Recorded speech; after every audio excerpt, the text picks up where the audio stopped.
The New Testament is full of interesting characters. Some we get to know really well, and some we only learn the name of, and some we don't even get to know by name at all. What I want to talk about in this episode is very quickly an introduction to the fact that for a lot of these characters, there is a history and a story beyond the end of the New Testament.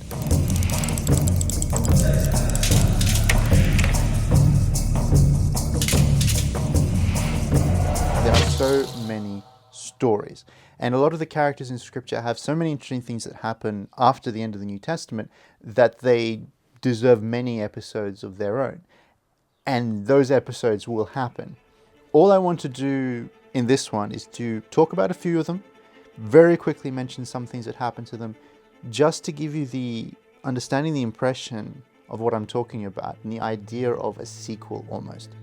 That there are stories beyond, stories to discover, legends and histories that really add to our understanding of the Bible and our understanding of our own Christian heritage.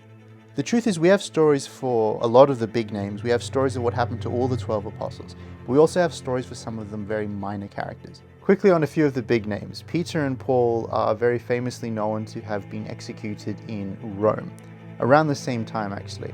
They both have stories of things that they did in their ministry beyond the book of Acts, but their stories end in Rome. The other apostles all have journeys of mission and evangelism around the world. The Apostle Thomas, for instance, went all the way to India.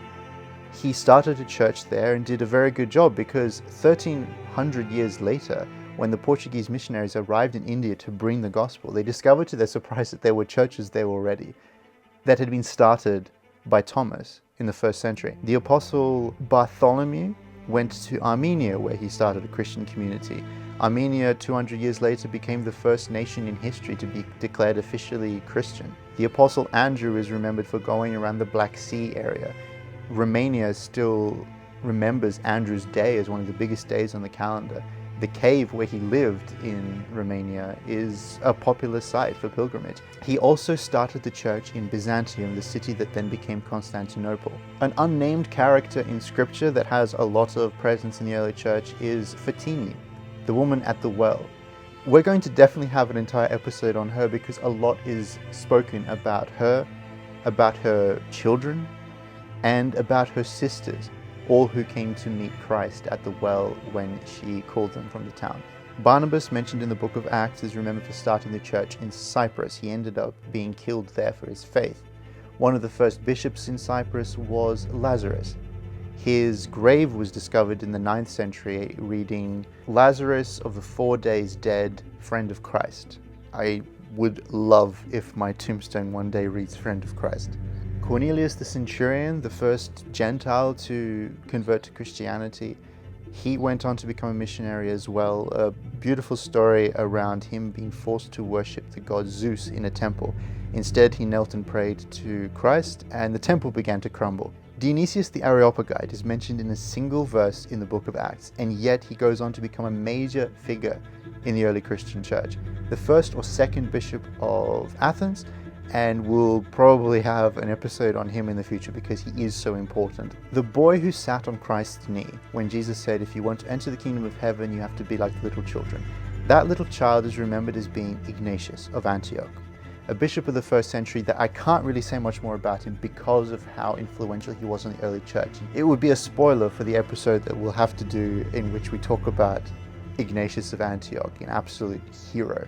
Another person worth mentioning is Onesimus, the runaway mentioned in Paul's letter to Philemon. Onesimus, after the events of the letter, returned to Philemon. Philemon sent him to join Paul. He became a missionary himself. And Ignatius writes in a letter that Onesimus travels all the way to Rome to meet Ignatius before his death there.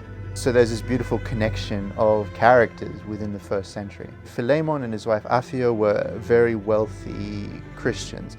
They turned their house into a church, and they, along with Archippus, who is also mentioned in the book of Philemon, I'm not sure if I'm pronouncing his name right, they continued their ministry in looking after the homeless and the ill and the infirm. They did this for a while until a major pagan festival in their city resulted in a storming of the church by pagans celebrating the festival. They killed Archippus on the spot.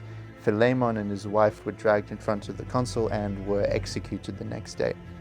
So one of the things that we'll find when we talk in the future more about a lot of the characters in the New Testament is that very few of them have a happy ending to their story, at least on the worldly stage, and most die cruel deaths. And it was not an easy time to be a Christian, and yet the church kept growing. The idea that becoming a Christian is going to make your life comfortable is just not true. It's not there in the early church, and it's not real. But it does make your life beautiful in a very real way, in an eternal way, which sometimes doesn't look that nice from the outside. The truth is, 11 of the 12 disciples were killed, murdered. And the word martyred, because it's such a spiritual sounding word, sometimes we forget just how violent that word is. One disciple died of old age, one of the 12.